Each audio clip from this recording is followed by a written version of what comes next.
Okey, korang kena percayakan aku apa yang aku dah dedahkan hari ni. 30 Mei 2021. Cuba teka kes COVID berapa? 6,999. Exactly. Sekarang kau dah nampak kan apa yang aku nampak? Ya doh, aku dah nampak dah. Sekejap. Nampak apa? Ya Allah. Korang dah terang bersuluh lagi nyata kot. Kau tak perasan ke apa yang aku perasan? Ha?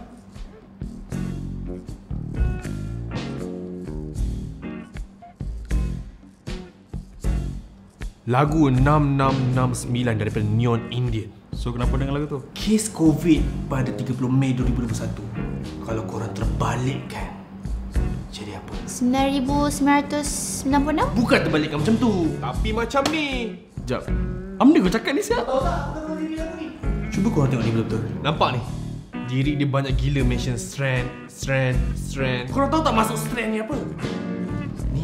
Ni maksud dia. Diorang ada plan nak implant something dekat DNA kita. Guna apa? Vaksin. Kau search kat Google je kan pasal mRNA tu. Korang tak tahu pasal lagu ni? Weh, lagu ni famous kot. Dia dah beritahu dah kat dunia tapi tak siapa nak indahkan. Wow, 59,000 views je. Famous sangat. Ni lagi main brugil nak mampus. Kes COVID yang tertinggi kat Malaysia. Berapa? 9,021? Yeah. Guess what? 9,020 tolak 6,999 dapat berapa? 9 tolak 6, 20. Aku dah tahu dah cerita ni nak ke mana. Ya betul! 2021! Mana something akan happen masa 2021 ni? Ha? Dah percaya sekarang? Oh! Kes baru ni yang LRT bertembung. Korang pernah tengok LRT macam mana? Tahu dia warna apa? Warna kereta api tu, warna dia biru merah. Korang tahu tak apa maksud warna biru merah tu? Simbol tak apa? Tu warna bom. Diorang nak plan bom Kuala Lumpur. Tak nampak lagi. Tengok ni. Tengok. Kenapa? Kau nak cakap RM10 tu ada bom ke? Tak nak bagi aku. Kau fikir baik-baik MH370 hilang. Misteri macam tu je. Waktu baru ni LRT kita bertembung. Kita pergi kita terlibat. Yang lagi lama sebelum tu ada kapal tersekat kat pelabuhan. Korang ingat tak? Semua dah jadi lah. Yang kat gambar tu semua dah happen. Sekarang ni apa je yang tinggal kat belakang gambar tu? Oh my god! Ya betul! Diorang nak buat something kat raja-raja kita. Oh, ingatkan nak hilangkan gambar anjing kat hujung ni. Habis tu kau nak cakap nanti diorang akan apa-apa kawal kita ke? Lepas tu korang tahu tak pasal Disney Plus Hotstar ada langgan? Dalam Disney Plus tu ada satu cerita nama dia J2 Retribusi. Ni J2 Retribusi. Dia tulis apa? Malaysian Hits. J2. Tu kalau kau tukar kepada susunan alfabet dia jadi B. JB. Something akan happen kat JB. Takkan tak nampak? Kebetulan. Korang ni tak habis dengan kebetulan. Sesuai Sabri masa tengok press conference. Cuba kau tengok tengok. Ha. Dah tak boleh selindung dah. Baju batik? Baju satin? Kenapa korang lambak sangat ni, ha? Betul orang-orang Yahudi boleh manipulasi orang Melayu macam kita ni. Lembab, tak peka, tak alert. Corak ni sama dengan apa kau tahu? Sama dengan corak untuk baca bacaan skala Richter untuk gempa bumi. Tahu tak, diorang nak plan kat mana gempa bumi ni? JB. Kau solat subuh tak bagi tadi ni? So aku nak korang semua hati-hati. Jaga dengan agenda Illuminati semua. Lepas tu jangan ambil vaksin. No. Diorang nak nyimpan microchip kat badan kita. Percaya vaksin ni semua syirik. Bergantung kat Allah SWT je, bukan vaksin. Habis tu kau tak nak ambil vaksin, nak ambil apa? Ambil habatus sauda. So kau nak bertuhankan habatus sauda lah ni? Habatus sauda, sunnah Nabi. Jangan letakkan diri dalam kecelakaan. Pergi bertanya pada orang yang arif dalam suatu bidang pun sunnah Nabi. Lepas tu jangan percaya mufti. Mufti ni semua dah kena bayar dengan pokok ilmu dia. Hukum-hukum yang diorang keluarkan, fatwa yang diorang keluarkan semua bayar dekat pokok diorang ni. Ada ke suruh kita jangan balik kampung raya dan kita tersi bawa bak semua? Mufti sendiri takut dengan makhluk Allah yang kecil nama virus tu. Kau tahu tak kluster raya sekarang dah banyak? Sejak bila mufti keluar fatwa ikut sedap tekak yang nafsu korang? Nabi SAW cakap ulama tu pewaris Nabi. Sekarang pewaris Nabi pun kau tak nak follow, kau nak follow siapa? korang yang kena jerat dengan ilmu hati ni, diorang buat kau sampai taksub, sampai kafe kan. Bodoh kali ulama. Ilmu adab ibadat korang pun cloud nak ini ulama. Rasa pandai just lepas Google search je. Lepas tu pasal vaksin tu, apa kau ingat semua orang yang ambil vaksin tu syirik ke? Yakin pada makhluk ke? Tak yakin dengan kuasaan Allah? Ha? Aku nak tanya kau, kalau kau lapar kau cari makanan tak? Kenapa nak cari makanan? Kenapa tak yakin dengan Allah je? Tak minta direct doa pada Allah je? So nak kata kau bertuhankan makanan ke? Tak kan? Dalam dunia ni ada sunatullah. Kalau lapar makan, kalau haus minum, kalau cocok tangan luka. Tu kau kena faham aturan Allah yang basic tu dulu. Bukan jadi bodoh tawakal buta tanpa ikhtiar dan usaha. Rasulullah SAW pernah tegur seorang pemuda yang tak ikat tali untanya dengan alasan, tak apa, aku tawakal je pada Allah. Nabi tegur, ikat dulu baru tawakal, dengan nada yang tegas. Sebab tu dalam Al-Quran dah sebut, tak tahu satu benda, cari orang yang arif dalam bidang tu. Bukan memandai sendiri. Kalau pasal virus, tanya saintis. Kalau sakit, jumpa doktor. Ini bukannya syirik, ni Quran sendiri yang sebut. Tapi besok kenapa tak boleh nak solat Jumaat? Susah je jarak lagi. Tahu tak sekarang dah ada kluster jemaah surau? Ni aku nak bagi tahu ni. Kalau macam tu, buat apa Nabi berundur dari perang Uhud? Nabi kot. Confirm menang punya. Nabi Nuh, buat apa lari naik kapal? Baginda berdakwah pada orang kot. Nabi Lut, buat apa lari dari bumi yang terbalik? Dia confirm kebalnya. Yang korang ni, Nabi pun bukan, alim ulama pun bukan. Tawakal kalah Nabi-Nabi. Nama pun bala, kenalah usaha sehabis mungkin.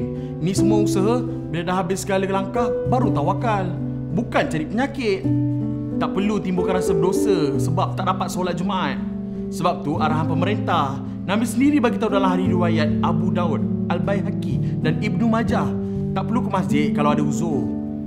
Uzur tu apa? Sahabat tanya. Nabi kata ketakutan, kebimbangan atau sakit. Orang awam dan pemerintah takutkan wabak ni tersebar. Nak kata norma baru ni rosak akidah adalah satu tuduhan yang berat. Sebab yang memutuskan SOP ni bukan sekadar mufti-mufti di Malaysia je, tapi dekat seluruh dunia. Nak kata apa? Ilmuwan dengan mufti-mufti ni setuju perkara yang merosakkan akidah. Takkan mufti-mufti ni nak sesatkan atau mutakkan umat Islam? Takkan mufti ni tak faham maqasid syariah dalam menjaga nyawa dan masalah awam? Ustaz Zaidrus pun dah bagi pendapat dia pasal SOP solat jarak 1 meter ni dekat ceramah dia tu. UAL pun dah explain, serahkan urusan SOP ni dekat mereka yang fakir dalam ilmu fiqah dan fatwa.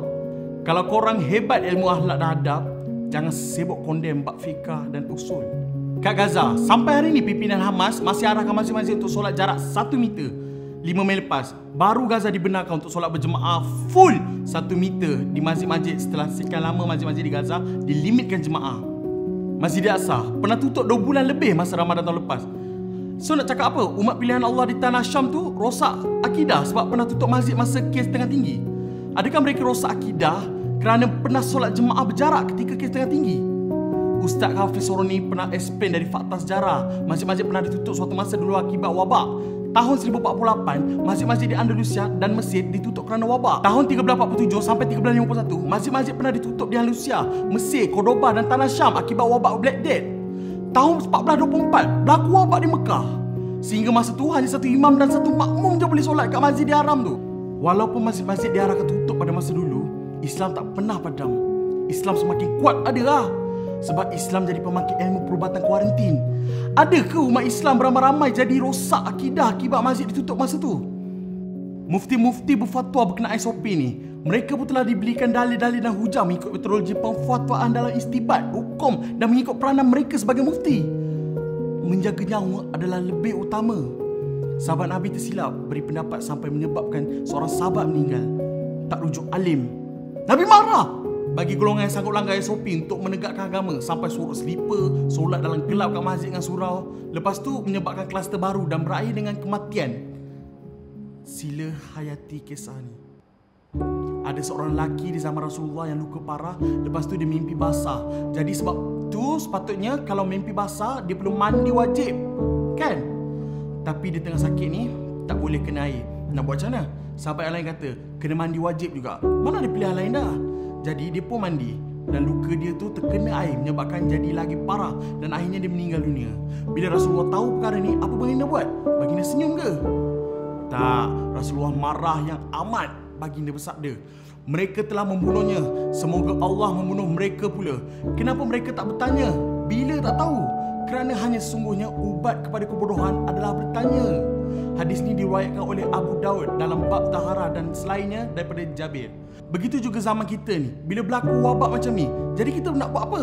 Bila bertemu antara dua makasih antara menjaga nyawa dengan menjaga agama, mana yang lebih perlu diutamakan? Dan nak tanya pada siapa zaman ni? Jawabnya tidak lain dan tidak bukan adalah ulil amri. Tapi sebab kita rasa lebih tahu berbanding mufti, kita pun buat sendiri andaian nak pertahankan agama. Bila menyebabkan kematian sebab kejahilan kita, apa nak kata? Kau dah bunuh dia, semoga Allah bunuh kau pula. Sepatutnya yang perlu dilakukan adalah tayamum sebagai ruksah keringanan, sebab dia tak boleh kena air. Walaupun mandi tu wajib, tapi ada keringanan. Macam mana pula dengan solat jemaah kat masjid? Dan kalau dapat solat berjamaah, kena pula jarak. Sedangkan solat dengan saf yang rapat tu kan sunnah. Ini yang kena belajar dan faham kaedah fiqah. Dalam bab solat berjemaah di masjid, ia adalah hak Allah. Hak Allah terbina di atas dasar toleransi. Sebab itu orang yang bermusafir boleh jamakkan solat mereka. Manakala solat dengan saf yang dijarakkan itu juga dikira sebahagian daripada sunnah, kerana merampakkan saf adalah sunat. Tetapi menjaga nyawa adalah wajib. Itulah sunnah sebenar. Buktinya, kluster beberapa surau yang rapatkan saf tu, dah ada yang meninggal dunia. Seorang positif dan seorang batuk semua keliling dia positif. Dalam Islam juga, kena jaga nyawa lebih utama daripada perkara sunat. Sebab tu jangan palau tahu dengan pelbagai pandangan, sedangkan agama tu senang dan menyenangkan. Wallahualam. Sekali lagi, aku nak tanya kau. Pagi tadi kau solat subuh tak?